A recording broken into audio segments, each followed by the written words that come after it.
जब हम संसार भर के महापुरुषों को देखते हैं तो भारत भूमि दुनिया की सबसे निराली भूमि है। इस भारत भूमि पर समय समय पर महापुरुष आते चले गए। उन्होंने मानवता का उद्धार किया, सनातन धर्म की रक्षा की। वैसे तो महापुरुषों की तुलना नहीं करनी चाहिए, लेकिन यदि हम संसार भर के महापुरुषों की तुलना करें तो दुनिया में भाई तो बहुत हुए, लेकिन भरत जैसा भाई आपको कहीं नजर नहीं आता है। दुनिया में राजा तो बहुत हुए, लेकिन राम जैसा राजा आपको कहीं नजर नहीं आएगा। आज भी हम राम राज्य की बात करते हैं। दुनिया में नदियां तो बहुत हैं, लेकिन गंगा जैसी पवित्र पावन नदी आपको कहीं नजर नहीं आएगी। इस दुनिया में दानी तो बहुत हुए, लेकिन भामाशाह जैसा दानी कहीं आपको नजर नहीं आएगा। और इस दुनिया में संत महापुरुष समाज सुधारक तो बहुत हुए, लेकिन महर्षि दयानंद सरस्वती जैसा समाज सुधारक और ऋषि आपको नजर नहीं आएगा। इस बात को मैं इसलिए बोल रहा हूं, मैंने कल भी ऋषि दयानंद जी के कार्यों को लेकर के कुछ चर्चा आपके बीच में की थी। आज मैं दूसरे पक्ष में कुछ बातें आपको बताना चाहता हूं। ऋषि दयानंद सरस्वती की इतनी बड़ी विशेषता है। आज बहन अभी संगीता जी हमारे क्रांतिकारियों की बात कर रही थी। आजादी का अमृत महोत्सव हम सभी ने मनाया। क्या आपने कभी यह भी चिंतन किया कि जो आजादी का दिन हम सभी ने देखा है, यह दिन ऐसे नहीं आ गया।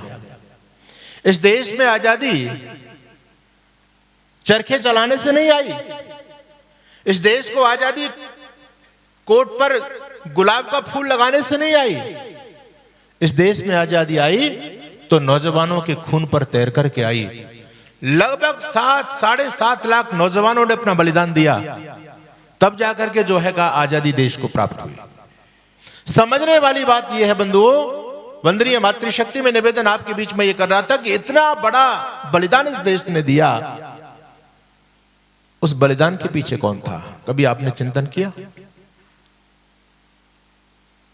योगीराज अरविंद घोष का नाम आप सभी जानते हैं। अपनी तरफ से नहीं बोलूंगा मैं, अपनी तरफ से बोलेंगे तो लोग ये कहते हैं कि सच्चिदानंद आर्य समाजी है तो ऋषि दयानंद की प्रशंसा करता है। योगीराज अरविंद घोष, जिनको आप योगीराज अरविंद के नाम से जानते थे, पुराना उनका नाम था अरविंद घोष। वो कहते हैं यदि संसार भर के महापुरुषों की तुलना करें तो संसार भर के तमाम महापुरुष पहाड़ियों की चोटियों के समान हैं। और आप सभी जानते हैं कि पहाड़ की सबसे ऊंची चोटी का नाम क्या है? एवरेस्ट, हिमालय। योगीराज अरविंद कहते हैं कि संसार भर के तमाम महापुरुष पहाड़ों की चोटियों के समान हैं, लेकिन दयानंद उन चोटियों में सबसे ऊंची चोटी हिमालय है, वो एवरेस्ट है। हम दयानंद की तुलना नहीं कर सकते। वेद के उद्धार की बात हो, महिला उद्धार की बात हो, समाज सुधार की बात हो, अनेक कुरीतियों के खिलाफ बिगुल फूंकने की बात हो, और चाहे वो देश की स्वतंत्रता की बात हो, ऋषि दयानंद जी महाराज का सर्वप्रथम स्थान है। उन सभी क्रांतिकारियों का गुरु एक था जिसने आकर के देश की दिशा को बदल करके रख दिया। जिन अंग्रेजों के साम्राज्य में कभी सूर्य अस्त नहीं होता था, उन अंग्रेजों के बोरिया बिस्तर बांध करके भारत की जमीन से बाहर भगाने वाला कोई महापुरुष था, तो उस महापुरुष का नाम था दयानंद सरस्वती। और ऋषि दयानंद जी महाराज से हर क्रांतिकारी प्रेरित था। आप लोगों ने इतिहास पढ़ा होगा। इस देश की आजादी में 2 दलों ने काम किया। एक था नरम दल और एक था, मेरी बात समझ में आ रही है ना आप लोगों की? तो मुंडी मुंडी हिलाओ कुछ। हाँ, मैं बहन जी की तरह बहुत आक्रामक नहीं बोलूंगा, मेरे पास संगीत की विधा नहीं है, मेरी तो सीधी सीधी गाड़ी चलती है। एक था नरम दल और एक था गरम दल। अच्छा, नरम दल के नेता कौन थे? बोलो। 2 अक्टूबर को जिसका आप जयंती मनाते हो, बापू जिसको बोलते हो, गांधी, वो नरम दल के नेता माने जाते हैं। हालांकि देखो, वास्तविकता तो यह है कि कुछ महापुरुष और नेता हम पर जबरदस्ती थोपे गए। उन्होंने राष्ट्र धर्म संस्कृति के लिए कोई बहुत बड़ा काम नहीं किया। उनमें गांधी भी है।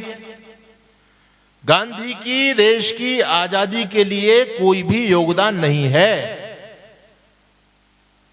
और मैं ज्यादा नहीं बोलूंगा, आप वीडियो मेरा सुनेंगे, हमारे हर्षित जी ने डाला हुआ है, लाखों लोगों ने उस वीडियो को देखा है। ये मैं जो चित्र दीर्घा देख रहा हूं ना, इसमें गांधी का चित्र भी मुझे नजर आ रहा है, और भगत सिंह का भी चित्र है, राजगुरु सुखदेव का भी चित्र है, सारे क्रांतिकारियों के चित्र, और गांधी का भी चित्र है। तो ये तो बिल्कुल विपरीत बातें हैं, बिल्कुल विपरीत बातें हैं। जब देश में आजादी लाने वाले गांधी थे, चरखे से आजादी आ गए, जो गांधी हमारे क्रांतिकारियों को पथभ्रष्ट कहते थे, तो ये तो सारे के सारे बेवकूफ थे। चंद्रशेखर आजाद, लाला लाजपत राय, भाई परमानंद, लाला हरदयाल, चंद्रशेखर आजाद, रामप्रसाद बिस्मिल, इनका बलिदान तो व्यर्थ गया। देश तो गांधी ने आजाद करा दिया। तो या तो तुम गांधी का चित्र टांगो और या फिर अन्य क्रांतिकारियों को चित्र टांगो, दोनों नावों में पैर रख करके मत चलो। तो चलो जैसा भी हो, सरकारों ने गांधी को बहुत बड़ा महापुरुष घोषित कर दिया। गांधी नरम दल के नेता माने गए, लेकिन गांधी जी के गुरु का क्या नाम था? गोपाल कृष्ण गोखले। गोखले जी के गुरु का क्या नाम था? लोकमान्य बाल गंगाधर तिलक। तिलक जी के गुरु का क्या नाम था? महादेव गोविंद रानाडे। और महादेव गोविंद रानाडे के गुरु का क्या नाम था? महर्षि दयानंद सरस्वती। आपको जानकारी होनी चाहिए, जब महर्षि दयानंद सरस्वती पुणे की धरती पर पहली बार पहुंचे, आज भी उनके व्याख्यान जो पुणे की धरती पर महर्षि ने व्याख्यान दिए थे, वो उपदेश मंजरी के नाम से आपको प्राप्त होते हैं। भिड़े के बारे में ऋषि दयानंद ने व्याख्यान तो बहुत सारे दिए थे, लेकिन 15 व्याख्यान ऋषि दयानंद सरस्वती के संकलित किए गए। उपदेश मंजरी के नाम से आप उसको पढ़ करके देखिएगा। ऋषि दयानंद जी महाराज को पुणे की धरती पर आमंत्रित करने वाले ऋषि दयानंद जी महाराज के परम शिष्य वो महादेव गोविंद रानाडे थे, जो उस समय अंग्रेज सरकार में बहुत बड़े जज हुआ करते थे।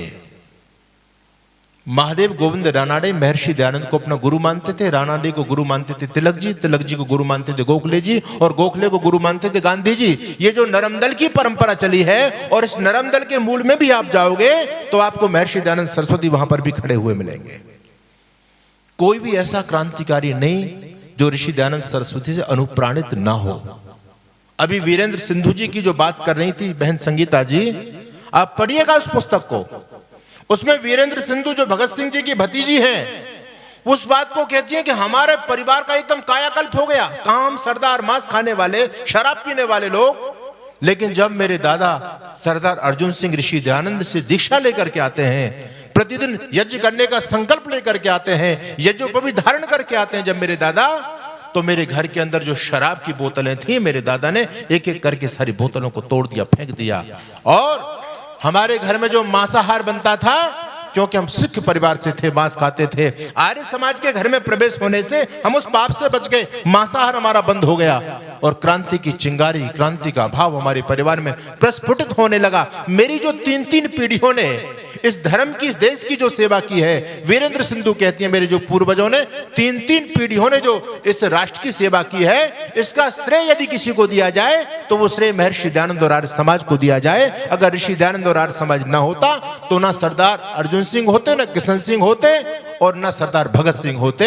ये भगत सिंह सभी क्रांतिकारियों के एक आइडियल हैं। आज देश का प्रत्येक नौजवान सरदार भगत सिंह को अपना एक हीरो मानता है, लेकिन यह भी तो पता होना चाहिए कि सरदार भगत सिंह किसकी देन थे। वो भी ऋषि दयानंद को अपना गुरु मानते हैं। और मैं आपको बात बताऊं, लोग ये कहते हैं कि आप मुसलमानों की निंदा करते हो।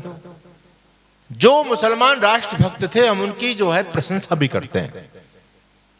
रामप्रसाद बिस्मिल के एक मित्र थे अशफाक उल्लाह खां, बहुत अच्छे क्रांतिकारी थे, बहुत अच्छे अजीज मित्र थे उनके।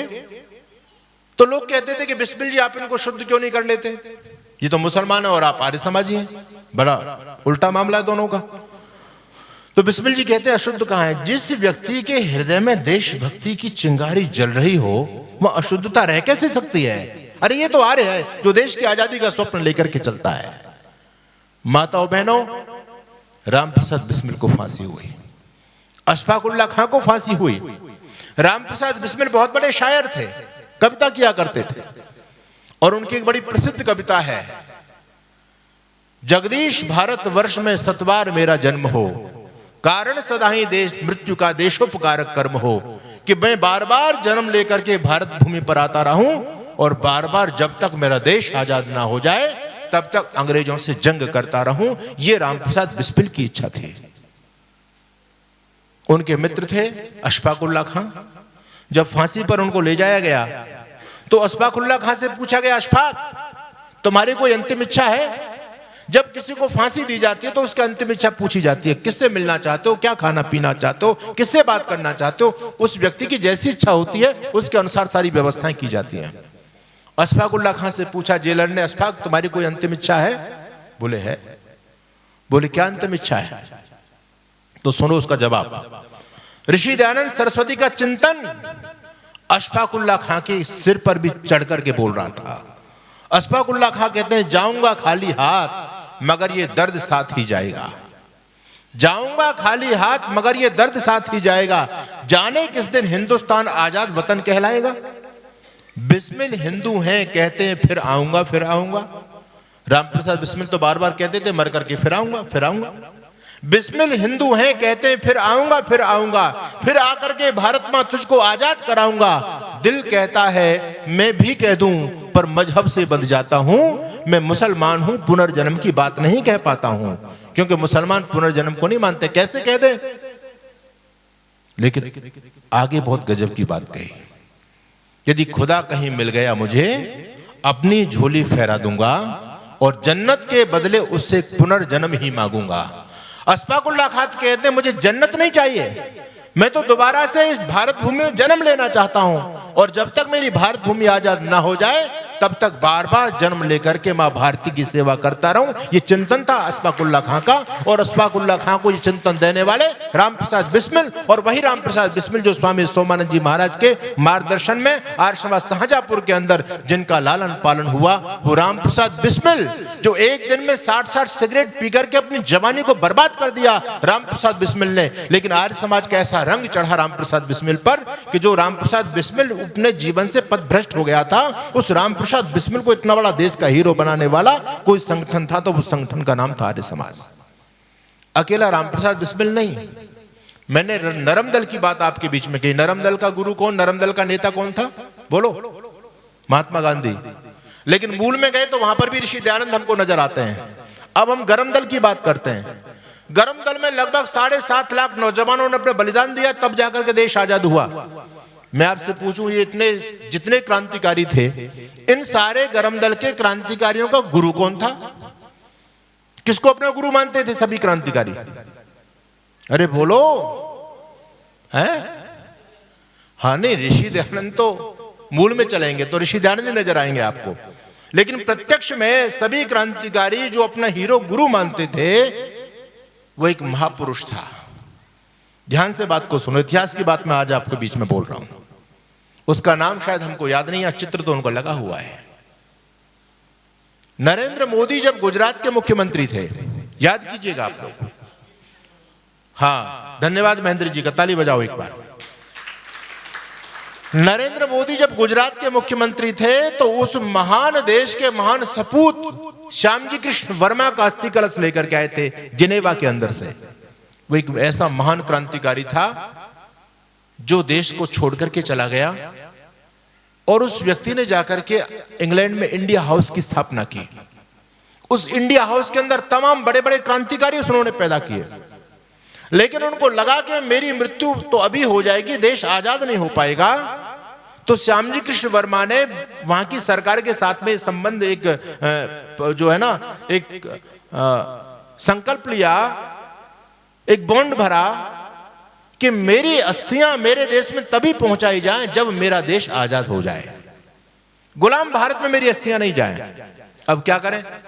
अब वो तो मृत्यु के निकट हैं, देश गुलाम है। तो वहां की सरकार ने 2 बड़े अस्थि कलश, एक उनकी पत्नी के नाम भानुमती आर्य उनकी पत्नी का नाम था। श्यामजी कृष्ण वर्मा की पत्नी भी आर्य परिवार से थी और उनके द्वारा ही श्यामजी कृष्ण वर्मा कट्टर आर्य समाजी बने। ऋषि दयानंद का संपर्क भी उनको हुआ था श्यामजी कृष्ण वर्मा को। अब सुनने की बात यह है कि दोनों अस्थि कलश उन्होंने रखे। श्यामजी कृष्ण वर्मा की मृत्यु हो गई, उनकी पत्नी की भी मृत्यु हो गई, देश भी आजाद हो गया। बाद में लगभग 60-70 साल तक लोगों ने देश पर राज्य किया। एक एक परिवार के 3-3 प्रधानमंत्री हुए देश के अंदर, लेकिन किसी को उस महान नायक श्यामजी कृष्ण वर्मा का संकल्प नजर नहीं आया। सबने राज सुख को भोगा। अंत में किसी को ध्यान आया तो वर्तमान में भारत देश के यशस्वी प्रधानमंत्री श्री नरेंद्र मोदी को याद आया और नरेंद्र मोदी अपना स्पेशल विमान लेकर के जिनेवा के अंदर गए और वहां से उनका अस्थि कलश लेकर के नरेंद्र मोदी लौटे और उन्होंने फिर, जब गुजरात के वो मुख्यमंत्री थे तो पूरे एक सरकारी प्रबंधन के साथ में पूरे गुजरात के अंदर गुजरात तीर्थ के नाम से यात्रा निकाली। उसमें नरेंद्र मोदी खुद उपस्थित रहे। पूरे गुजरात में वो गए उनका अस्थि कलश लेकर के, और जहां पर उस वीर महापुरुष का जन्म हुआ था मांडवी की पावन धरती पर, जो कच्छ भुज में पड़ता है, जो बिल्कुल समुद्र के तट पर है, जहां उनकी जन्मभूमि थी श्यामजी कृष्ण वर्मा की, वहां नरेंद्र मोदी जी ने बहुत भव्य स्मारक बनवाया श्यामजी कृष्ण वर्मा के नाम से सरकारी बजट से। और जहां पर श्यामजी कृष्ण वर्मा का वो भव्य स्मारक है, जहां श्यामजी कृष्ण वर्मा का पूरा जीवन दर्शन दिखाया गया है, वहां एक तरफ उनके गुरु महर्षि दयानंद सरस्वती की भी मूर्ति आपको मिलेगी। ये श्यामजी कृष्ण वर्मा को प्रेरणा देने वाला कोई महापुरुष था तो वो महर्षि दयानंद सरस्वती थे। श्यामजी कृष्ण वर्मा वो महान व्यक्ति थे। ऋषि दयानंद सरस्वती ने जो आर्य समाज की प्रथम स्थापना की बंबई के अंदर डॉक्टर माणिक राव के यहां, उसमें लगभग 82-83 सदस्य थे आर्य समाज के। उनमें एक सदस्य श्यामजी कृष्ण वर्मा भी थे। और श्यामजी कृष्ण वर्मा ने लगभग 2.5 साल तक, जिस प्रकार से हम आर्य समाज का प्रचार करते हैं, लगभग 2.5 साल तक देश में आर्य समाज का बिगुल फूंका, आर्य समाज का प्रचार किया। 1878 की लगभग बात है, 77-78 की बात है। श्यामजी कृष्ण वर्मा के नाम से पत्र आया। श्यामजी कृष्ण वर्मा संस्कृत के महान विद्वान थे अपने समय के। उनसे कहा गया, श्यामजी कृष्ण वर्मा आपको ऑक्सफोर्ड यूनिवर्सिटी में संस्कृत के प्रोफेसर के रूप में नियुक्त किया जाता है। उस पत्र को लेकर के श्यामजी कृष्ण वर्मा अपने गुरु महर्षि दयानंद जी महाराज की सेवा में समुपस्थित होते हैं और कहते हैं, गुरुवार आप मुझे आदेश कीजिए। श्यामजी कृष्ण वर्मा की स्थिति हो गई जो स्थिति अर्जुन की हो गई थी। दोनों सेनाएं कुरुक्षेत्र के मैदान में आमने सामने खड़ी हैं, लेकिन अर्जुन किम कर्तव्य विमूढ़ हो गए। उसी प्रकार जी श्यामजी कृष्ण वर्मा के मन में चिंतन चल रहा है, मुझे भारत देश में रह करके मां भारती की सेवा करूं, देश को आजाद कराऊं, या अपने संस्कृत विद्या का प्रचार प्रसार करूं, विदेश में मुझे जाना चाहिए नहीं जाना चाहिए, ये उधेड़ जो है ना, ये दिमाग में चल रही थी श्यामजी कृष्ण वर्मा के। तो ऋषि दयानंद जी महाराज के पास में आए। ऋषि दयानंद ने कहा, श्यामजी कृष्ण वर्मा, आप देश की आजादी के लिए काम तो करना ही है, देश को आजाद तो कराना ही है, इसके साथ साथ संस्कृत विद्या का भी काम आपको करना है। आप इंग्लैंड जाइए। श्यामजी कृष्ण वर्मा इंग्लैंड में जो आज का सबसे प्रसिद्ध विश्वविद्यालय ऑक्सफोर्ड यूनिवर्सिटी, आपको गर्व होना चाहिए, इसके अंदर प्रोफेसर थे हुए श्यामजी कृष्ण वर्मा।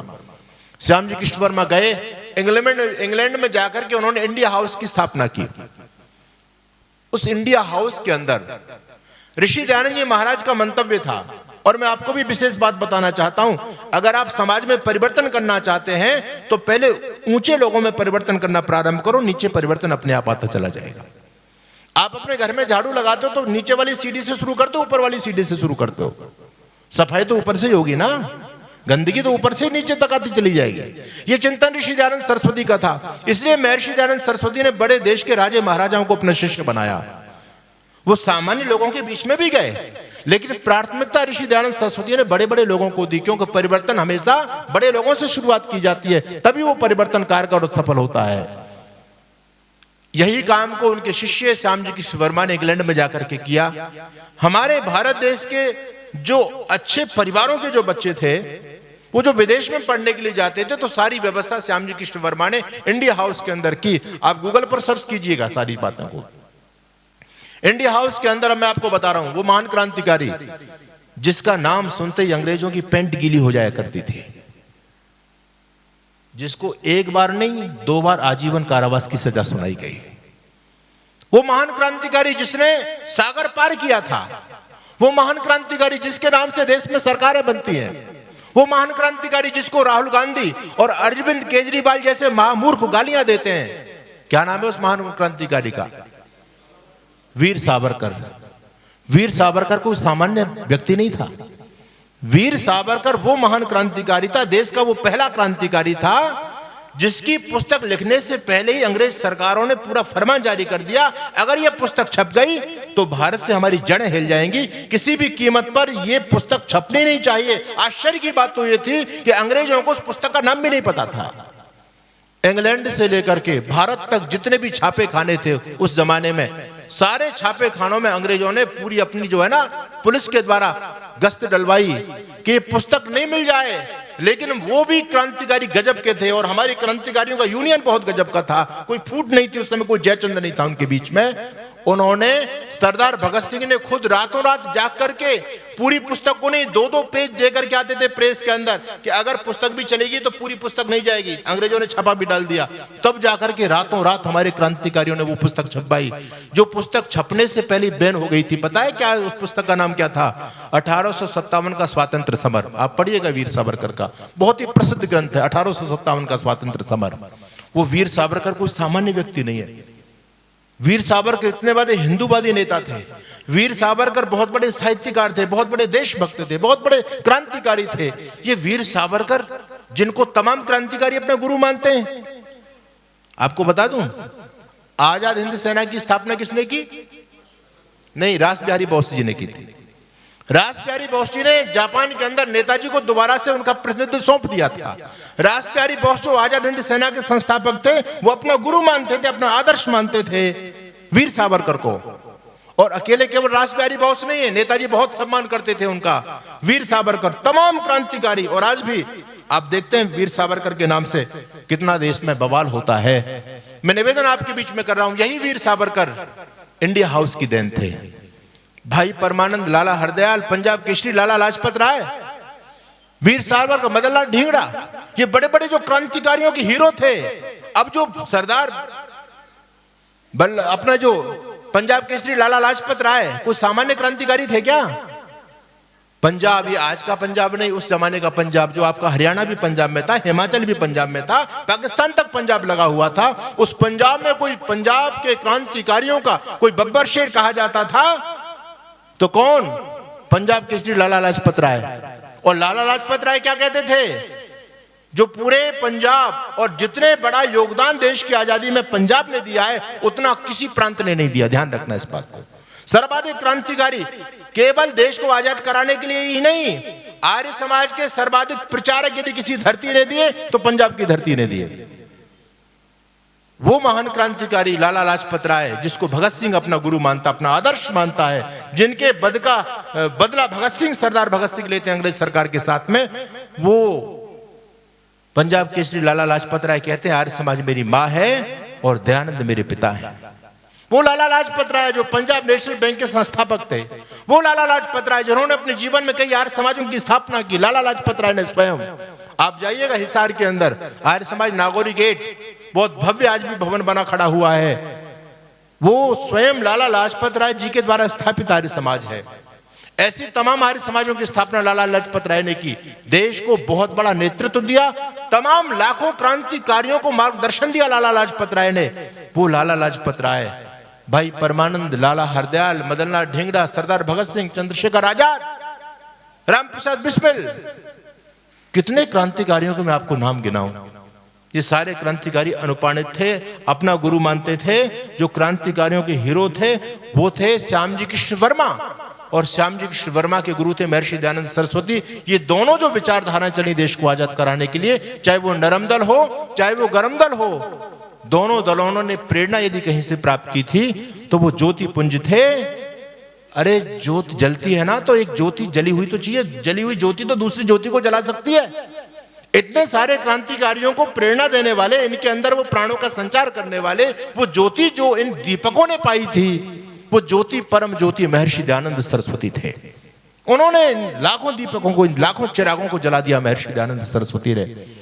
100 से अधिक देशों में देखा जाने वाला, सर्वाधिक लोकप्रिय और सबसे अधिक फॉलोअर्स के साथ पूरी दुनिया में आर्य समाज के विचारों का प्रचार करने वाला एकमात्र चैनल वैदिक प्रचार।